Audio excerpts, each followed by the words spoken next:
If you want to clear browsing data on Redmi 15, then first of all we need to open our browser, and in this case I'm going to use the Chrome browser. So in this case, if you want to clear the browsing data, you need to tap on these three dots over here in the top right corner, and you can simply find delete browsing data.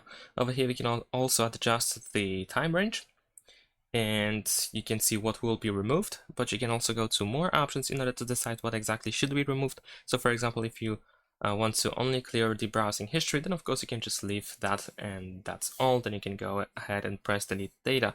Remember about the time range over here. And in addition to that, of course, you might also use the Mi browser or the Xiaomi browser. And in this case, if you want to clear the browsing data, we need to go to this profile over here in the bottom right corner. Then we can open settings. And now over here, we should be able to find clear data option. And over here, as you can see, we can clear everything, or we can just clear history if you want to, and so on and so forth.